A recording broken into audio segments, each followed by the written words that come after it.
এইটো হৈছে এটা সহজ আৰু ৰসাল পিঠা। ব'লকচোন কেনেকৈ বনালোঁ অকণমান শ্বেয়াৰ কৰোঁ। আৰু ব'লক মোৰ নতুন এটা দিনৰ মাজলৈ নতুন এটা ভিডিঅ'ৰ মাজলৈ আপোনালোক সকলোকে স্বাগতম জনালোঁ। ভাবিছোঁ ভিডিঅ'টো চাই মৰম দিব। আৰু এয়া হৈছে যোৱাকালি। এয়া দেখিছেই নহয় কি লৈছোঁ। চুজি একাপ, গাখীৰ পাউডাৰ গাখীৰ আধা কাপ, গাখীৰ একাপ আৰু লৈছোঁ চেনি আধা কাপ। ইমানখিনিয়ে বস্তু। চুজি কাপ মই সেই বাউলটোত বাকি দিছোঁ আৰু তাৰপিছত গাখীৰ কাপো বাকি দিছোঁ। একো নাই, সহজ। মই ভাবিছোঁ এনেকৈ বনাই চাওঁচোন। এবিধ ৰসাল পিঠা, খাবলৈ বা কেনেকুৱা হয় নাজানো, কিন্তু বনাই চালোঁ খুব ধুনীয়া হয়। ভাবিলোঁ অকণমান শ্বেয়াৰ কৰোঁ।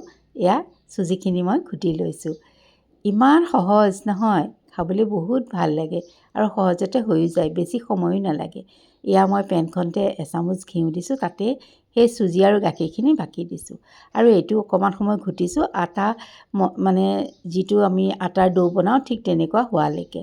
এয়া দেখিছেই নহয়, পটককৈ হৈয়ে যায়। চুজিয়ে পটককৈ গাখীৰখিনি এবজৰ্ব কৰি লয়, গতিকে বেছি সময় নালাগেই। এয়া মই এইখিনি এতিয়া কাঢ়ি থৈ দিছোঁ কাঁহী এখনত। একদম সহজ, আপোনালোকে চাই থাকিলে বুজিয়ে পাব। আৰু এয়া এতিয়া লৈছোঁ আকৌ গেছটো জ্বলাই। সেই পেনখন ধুই পেলাই তাতে দিছোঁ একাপ পানী, আধা কাপ চেনি। এইখিনি মই এটা মানে চেনিৰ চিৰাপ বনাই ল'ম। একো তাৰ চাৰ সৃষ্টি হ'ব নালাগে, এনেই চেনিৰ পানী এটা। আৰু এয়া চুজিখিনি দেখিছেই নহয়, ঠাণ্ডা হ'লত মই তাতে গাখীৰ অলপ দি দিছোঁ। আপোনালোকে 3-4 চামুচ গাখীৰ দিলেই হ'ল। গাখীৰ অকণ বেছি হ'লে সোৱাদটো যেনিবা বেছি হয়। আৰু এয়া তাৰপিছত মই মোহাৰি আছোঁ। আৰু ইয়াতে মই ব্যৱহাৰ কৰিম আধা চামুচ baking powder. Baking soda, baking powder বা ইনো কিবা এবিধ ইয়াত দিবই লাগিব, তেতিয়াহে বস্তুটো ফুলিব আৰু টান নহ'ব, নহ'লে ভিতৰটো টান হ'ব।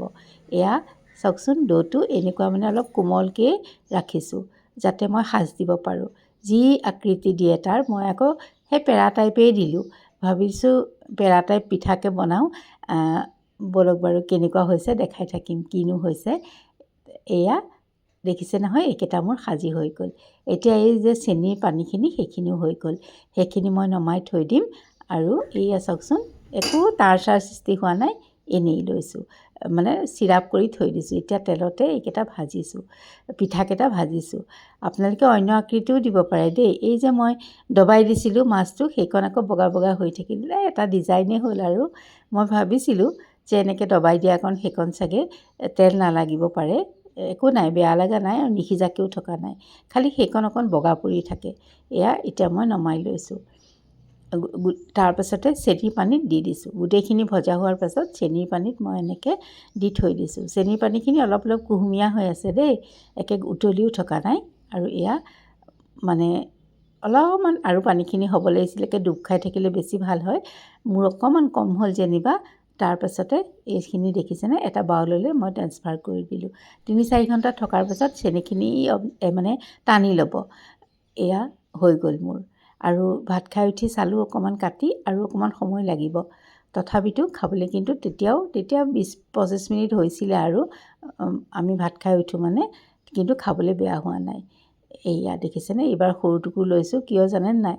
এইয়া মোৰ মুখত টপককৈ ভৰাই দিম ৰ'ব, খাই চাওঁ কেনেকুৱা হৈছে। খাবলৈ কিন্তু টেষ্টি হৈছে, মজা।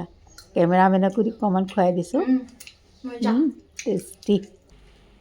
আৰু এয়া ওলাইছোঁ এঘুমতি মাৰিয়ে ইস্কনলৈ বুলি।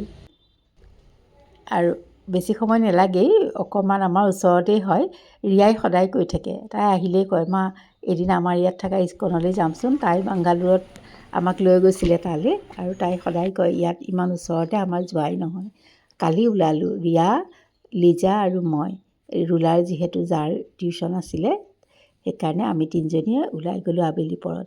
পিছে আমি অকণ সোনকালেই গ'লোঁ, 6টা বজাত আৰতি হয়। আৰতিটো নাপালোঁগৈ, মানে অকণ সোনকালে গ'লোঁ যে কিমান সময় আৰু বহি থাকিম। আকৌ তাহাঁত দুজনীক লৈ গুচি আহিলোঁ। মই বোলো এদিন আৰতি পোৱাকৈ আহিম বাৰু।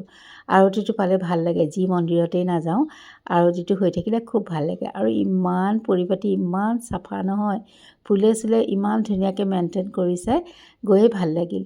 ইমান ধুনীয়া এটা শান্ত পৰিৱেশ। ইফালে গ'লোঁ চেণ্ডেল ধুবলৈ।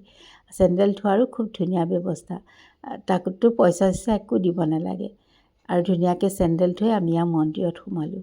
অকণমান কেমেৰা কৰিব পাৰি কাৰণে অকণমান দেখাই দিলোঁ সকলোকে।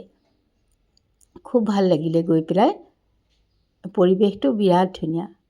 আৰু তাতে অলপ দেৰি বহিলোঁ। তাৰপিছত দেখিলোঁ নহয়, সময় বহুতখিনি আছে হাতত, গতিকে আৰু বহি নাথাকোঁ, 6টা চাৰে 6টাতহে আৰতি হ'ব। তাৰপাছত ওলাই আহিলোঁ বাহিৰলৈ। মন্দিৰৰ চাৰিওফালটো চালোঁ, ইমান ধুনীয়াকৈ ৰাখিছে, পৰিপাটি শান্ত সমাহিত এক পৰিৱেশ। কিবা এটা মনটো ভাল লাগি যায়। এনেকুৱা এটা পৰিৱেশত অকণমান সময় কটায়ো যে খুব ভাল লাগে। কালিৰ এই আবেলি সময়খিনি খুব ভাল লাগিলে, আৰু যিহেতু তেওঁৰ দৰ্শনো পালোঁ, ইমান ভাল লাগিলে মনটো। আৰু আপোনালোককো দেখাই দিছোঁ, গুৱাহাটীবাসীসকলেতো জানেই, তথাপিতো অকণমান দেখাই দিলোঁ। তেন্তে আজিলৈ আহোঁ।